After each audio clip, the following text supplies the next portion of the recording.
waba warigeze wumva cyangwa se ngo ubone ku mashusho n'amafoto yakuye muri Bibiliya agaragaza Yesu cyangwa se isugi nyina Mariya bafite uruhu rw'umukara birabura? Naho se sekuruza w'abemera bose Aburahamu cyangwa se umwami Dawidi, waba uzi ko nabo bari abirabura? Nibo ni nyuma y'uko abanyaburayi bakomeje kujya bivamo rwose, ariko kandi iyobokamana bakomeje kuriha indi shusho n'imiterere itari isanzwe mu mitekerereze ya muntu ku hazaza haryo.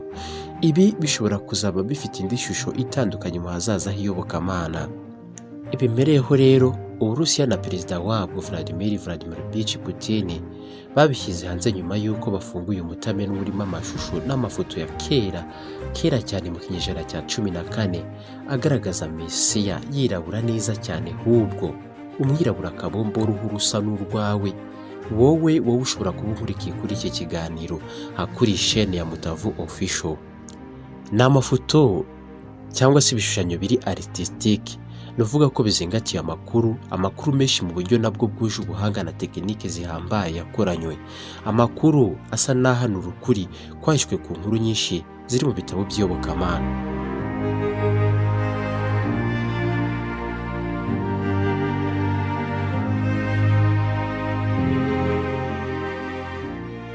Ni amafoto ahishe ukuri kwagiragijwe gutwikirwa n'igicucu cy'iyobokamana ku buryo wayabonye wese ubwo yashyirwaga hanze yahise yuzura amakenga no gutangara bidasanzwe n'ikemanga nyine ridasanzwe ku bijyanye n'amateka cyane ahuzwa n'ukwemera kimwe n'ukwizera.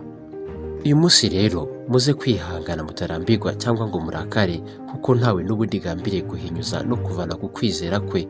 Njyewe ndiho ngo mbabwire iby'iki gitangaza giheruka gushyirwa hanze n'ubuyobozi bwa Moscow ejo bundi tariki 28 z'ukwezi kwa gatatu uyu mwaka. Isi yose ibyirebera itungurwa icyarimwe, ari nakirwa mu kantu nkanjye nawe turimo kureba iyi video cyangwa se dukurikiye iki kiganiro. Gusa niba utarakora subscribe kuri Mutavu Official, reka ngusabe gukanda kuri iyo nzoka iri ahagana hasi munsi y'ikiganiro, wakanda likes cyangwa se ku gikumwe kizamuka, biduha andi mahirwe. Wakora kandi share ibiganiro byacu bikabasha kugera kure cyane, kimwe nuko watanga komantere, ibitekerezo cyangwa inyunganizi kuri iki kiganiro, kimwe n'ibindi bifuza ko twazaganiraho mu biganiro by'ubutaha. Njye ndi Mutavu Ismael, mbifurije kubaho neza no kuramba. Imana y'u Rwanda igira neza. Muhawe ikaze mu kiganiro.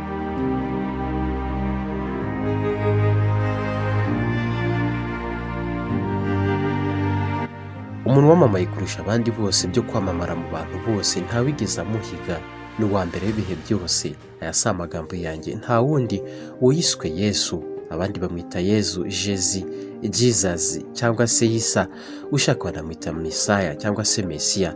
Nta kabuza afite amazina menshi nyine nk'umusitari.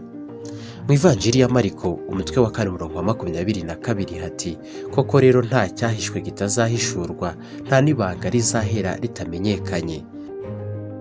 Ibinyejana n'ibinyejana biciyeho, abantu benshi cyane cyane abagendera ku mico yo mu burengerazuba bw'isi bazi Yesu Kristo nk'umugabo mwiza ufite ubwanwa bwiza ariko butari bwinshi, umugabo unanutse bidakabije kandi muremure, akagira imisatsi myiza cyane ifite waves miremire y'ibara rya blonde cyangwa se brown, w'amaso y'ubururu.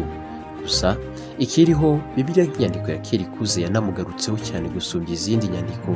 Ntabwo yigeze ivuga ku bijyanye n'isura, ishusho cyangwa se imiterere ye bwite. N'ibimenyetso byose dufite uko byakabaye uyu munsi bigaragaza ko ashobora kuba yarasaga bihabanye cyane, ahubwo nuko abanyaburayi bamushushanyije. Ubusanzwe inkuru z'uyu mugabo zagarutsweho ahanini mu mavanjiri 4 nk'uko ari muri Bibiliya, ariko n'ubundi nta namwe yigeze agaruka ku miterere karemano yiwe.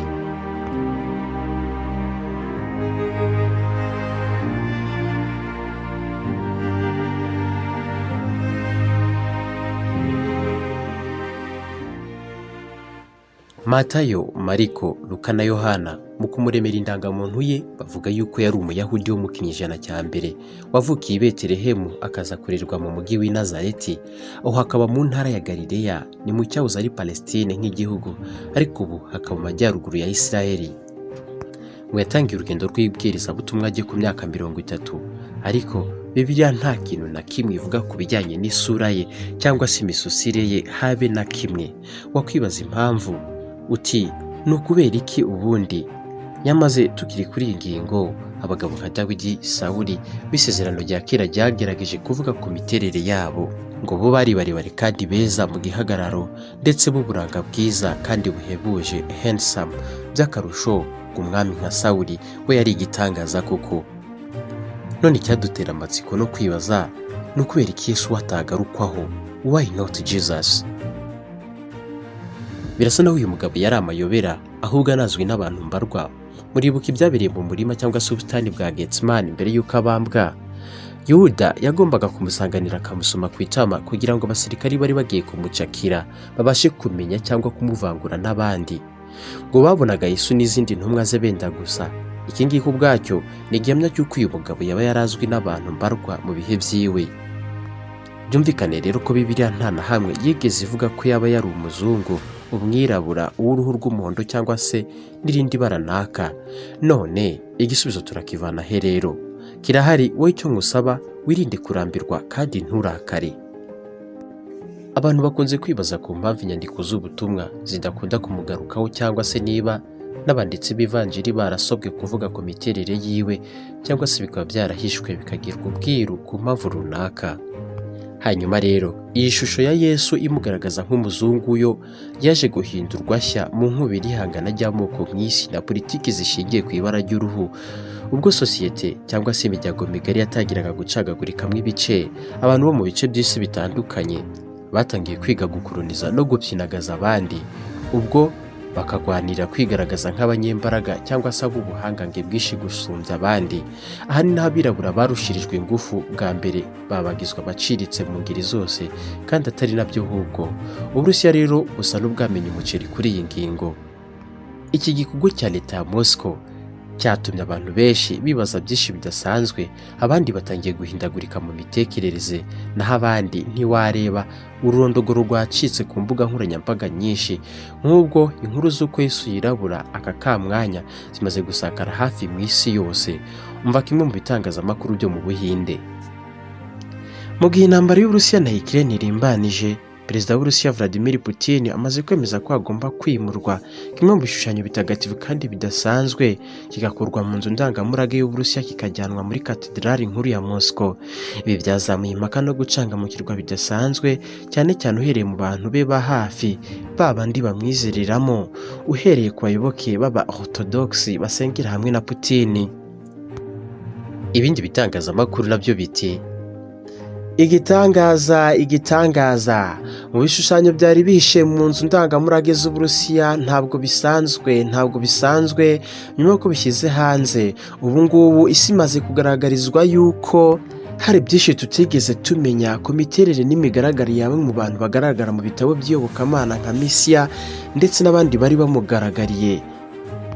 Mbega ukuntu iyobokamana n'amadini birimo kugenda bihuzwa n'iyobokamana na politiki zigezweho mu isi. Biratangaje cyane ukuntu Yesu yaba yirabura.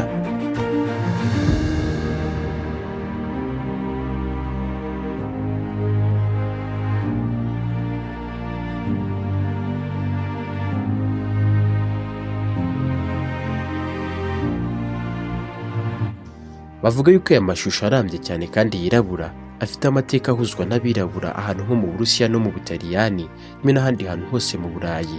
Bavuga yuko iki gitabo kivuga ku nkuru ya Yesu na Mariya birabura ngo kigeze gitwarwa mu imurikagurishwa mu Butaliyani, ariko kikaba cyari gihenze cyane. Ni igitabo gishobora kuba cyaragurishwaga guhera mu madolari 300 kugeza ku 3,000 by'amadolari ya Leta Zunze Ubumwe za Amerika. Bazi nawe uburyo cyari gihenze, ntabwo byoroshye kugitunga cyangwa se kuba cyagurwa n'uwo ari we wese. Utanga ubuhamya nanone ati, njyewe nigeze kugitira inshuti yanjye, gusa iki gitabo cyifitemo amafoto atangaje cyane ku buryo niyo ugisomye wumirwa koko. Cyifitemo n'izindi nkuru, by'umwihariko nk'iyi foto iriho umumarayika wirabura ariko kandi wambaye ibyera, agaragiwe n'abandi bagabo babiri bari mu buvumo. Ati kirimo inkuru nyinshi cyane zerekana ko abirabura banyanganyijwe bakanahuguzwa amateka yabo. Kigaragaramo inkuru ya Yesu ku musaraba agaragiwe n'abamarayika babiri b'abirabura ndetse n'abamugaragiye nabo ubwabo ubona ko ari abirabura. Ati ntababeshye kiratangaje kubera ko amafoto turimo kureba ahabanye n'ibyo twigeze twizera ubuzima bwacu hafi ya bwose tumaze ku isi. Ati nk'uko uyabona aya ni amafoto n'ibishushanyo byakusanyijwe mu ijana rya 14 hafi mu Burusiya bwose. Menshi yangijwe ubwo icyahoze ari Leta Zunze Ubumwe z'Abasoviyeti cyasenyukaga, bisobanura yuko aya mafoto urimo kureba ari amwe mu yabashije gusigara yonyine atangijwe. Iyi nzu ndangamurage itaza kwitaho naho ngo yabike, ubwo kuyabona aho byari buzagorane. Ubusanzwe yari menshi cyane ku buryo yabarizwaga muri za miliyoni, yose yarasenywe ku buryo haje gusigara atarenga ibihumbi 50 byonyine.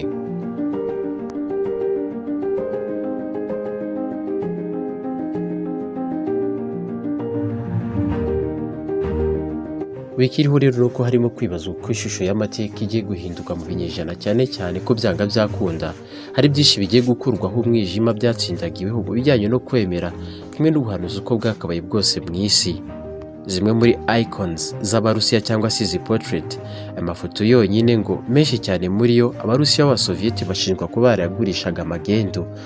Bamwe rero ngo bafunze umutwe banga kuyagurisha no kuyangiza, ahubwo komunism ubwo yagwaga iwabo bahitamo kuyatwara mu ngoro n'inzu ndangamurage n'ahandi hantu henshi hibanga.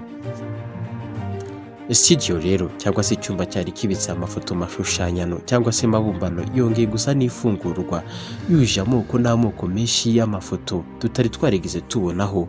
Ubu noneho hafi ya yose ari ku isoko mpuzamahanga kandi aragaragara. I Roma igihunga ni cyose ntiwareba. Katedrali nyinshi muri Amerika y'Epfo na Afurika y'Uburengerazuba barasa naho basobwe icyo gukora.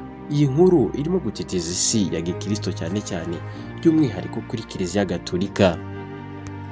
Iyi nkuru ikigira hanze, Leta ya Tennessee ho muri Amerika harangije kugaragazwa imwe mu ishusho imaze imyaka irenga 150 ihabitswe. Ni ishusho ahubwo yanahawe umugisha na Papa Leo wa 13. Ni ishusho iriho umugabo w'umwirabura ufite ibikomere ku maso no mu ruhanga, atamirije ikamba ry'amahwa n'ubwanwa bwinshi. Ikaba ifoto nyayo ya Yesu Kristo, izwi nka Veil Veronica, ari nawe ahubwo wayishushanyije. Umugabo nyirayo se cyangwa se wari uyitunze ni umusaza w'imyaka 73 utashatse kwigaragaza. We avuga yuko nta gitekerezo namba yari ayifiteho nkawe nyirayo cyangwa se nyirukuyibika. Hari namwe bakomeje guteza impaka ahubwo ngo aya mafoto yaba yirabura kubera araya kera.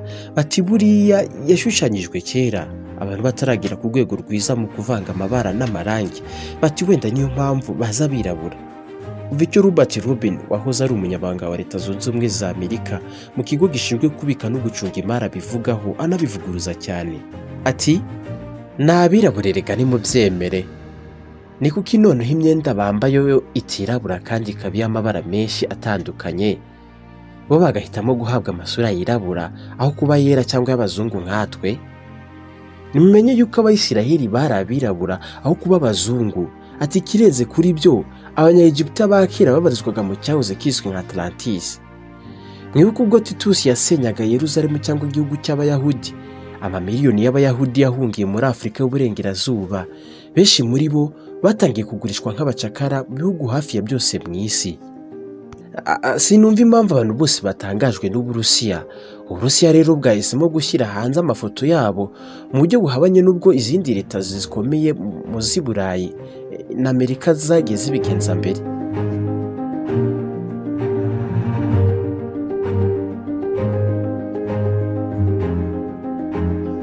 Urebye neza ku ikarita ya mbere ukareba aho ubwami bw'Ubuyuda bwabarizwaga wakumirwa.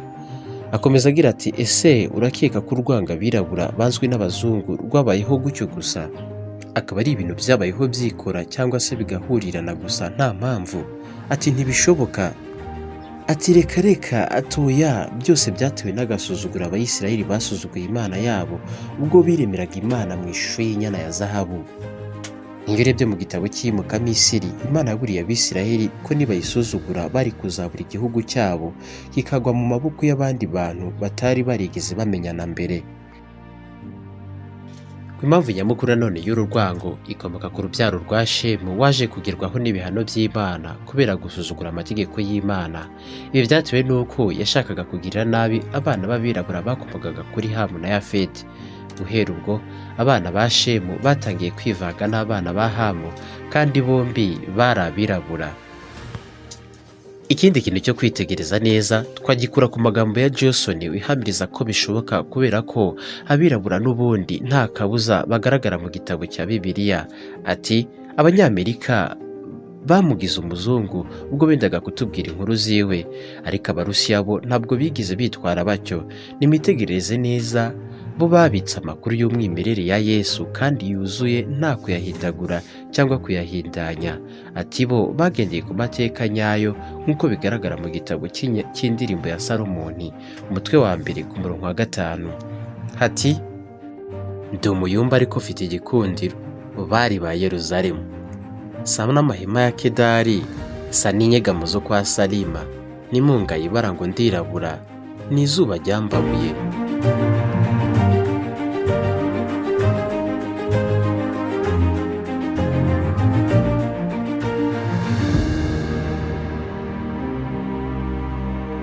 Bati kandi usibye kwirengagiza iyo biza kuba ari ubuhanga buke aba bashushanyi bo muri iyo myaka bari kuba bafite, amashusho yose uko yakabaye yagakwiye kuba yirabura aho kuba hirabura amaboko no mu buranga gusa bwabo. Ibi bivuze yuko bari abirabura kubera ko biraburaga nyine n'ibyo. Abanyamerika n'Abanyaburayi babeshye ko Yesu atirabura n'ababeshyi kabombo.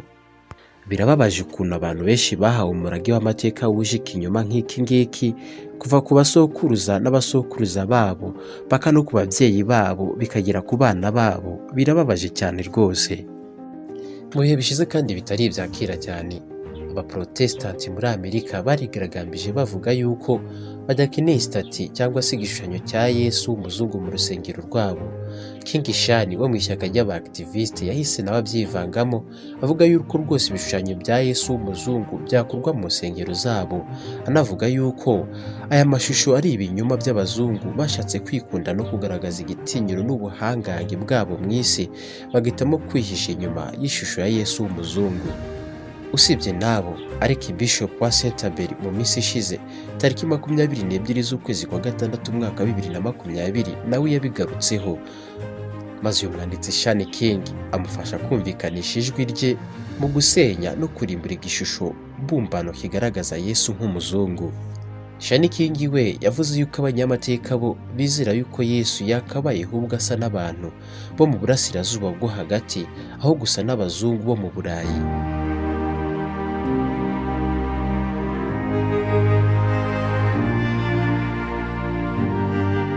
Uburusiya bwo rero ntabwo bwigeze bukozwe ibi kugeza ejo bundi ku itariki 28 z'ukwezi kwa gatatu, aho perezida w'Uburusiya Vladimir Putin yamurikiye isi aya mafoto agaragaza Yesu wirabura ndetse n'abandi bantu badasanzwe bavuzweho muri Bibiliya birabura.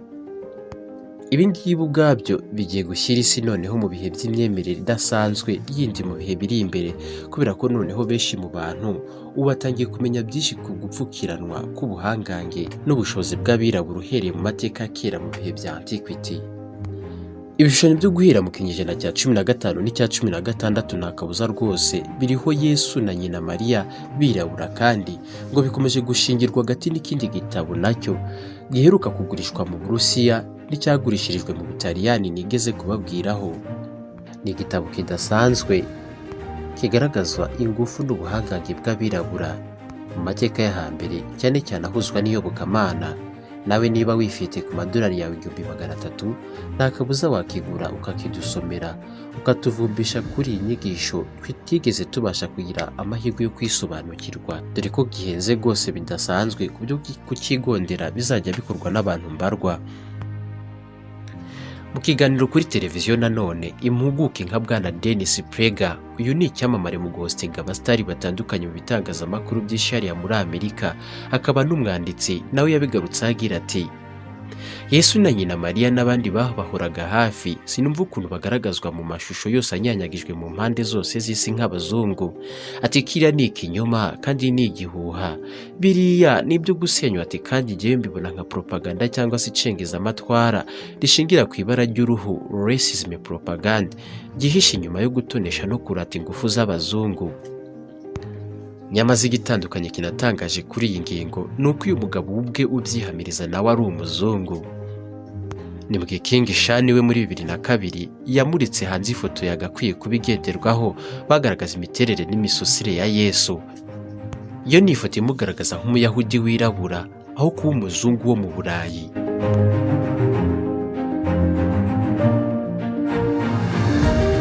Ngaho rero ararekwa ntajya ashira, reka nere gukomeza kuyizimbamo cyane. Nkwibutse ko ukeneye kureba inkuru irambuye kandi yuje amafoto menshi kuri iki kiganiro, ushobora gusura ikinyamakuru nka Black Journals cyangwa se The Voice of Moscow cyangwa se Russian Turbine n'ibindi bitangazamakuru byo mu burengerazuba bw'isi. Reka duhurire muri comment. Wakoze kandi kubana natwe kuri Mutavu Official. Iki cyari ikiganiro iyobokamana mu mateka cyangwa se The Epic Profile. Iyi yari episode ya 2. Wibuke gukanda like niba wakoze iki kiganiro. Niba utarakora subscribe kandi wakanda kuri iyo nzogera iri munsi y'iki kiganiro. Kimwe nuko wadukorera share ibiganiro byacu bikabasha kugera kure. Wumvaga Mutavu Ismael, mwifurije kubaho neza no kuramba. Imana y'u Rwanda igira neza naho ubutaha. Bye.